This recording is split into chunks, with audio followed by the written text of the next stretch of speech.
Xo'p do'stlar, Koreyaga kelayotgan odamlarning eng ko'p xatolaridan bittasi, ya'ni xato fikrlaridan bittasi bu Koreyaga boraman, hozir pulni qilaman, soqqani qilaman, ish yengil, pul ko'p, uydagilarga pul yuboraman deb, uydagilarga ishontirib Koreyaga keladi. Lekin Koreyaga kelganlaringdan keyin, ishlashni boshlaganlaringdan keyin bilasizlarki, pul faqat sizni uyingizga yuborish uchun, balki hujjatlar uchun, yeb ichish uchun, yana xudo ko'rsatmasin biron bir tobingiz qochib qolsa o'sha shifoxonaga borish uchun pullar ishlatilishini o'zingiz tushunasiz. Ya'ni 100% ham o'sha pulingizni yubora olmasligingizni tushunasiz. Koreyaga kelgandan keyin ish yengil deb o'ylaydi yoki bo'lmasa O'zbekistonda unday og'ir ish qilmay kelib Koreyaga kelganlaringdan keyin og'ir ishga tushib qolishlaring mumkin. Til bilmasliklaring mumkin.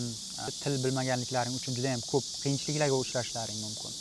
Men uchun Koreyaga kelishdan oldin shuni bilib qo'yinglarki, bu yerga kelganlaringdan keyin hujjatga, sog'liklaringga, yeb ichishlaringga, ba'zi bir zavodlarda yeb ichishga pul bermaydi.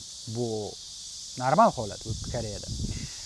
Mana shu narsalarni, xarajatlarni umumiy o'ylab, o'shalarni hisoblab kelsanglar yaxshi bo'ladi. Va eng ko'p uchraydigan holatlardan bittasi Koreyaga kelganlaringdan keyin yengil ishga ishlayman deb o'ylab kelmanglar.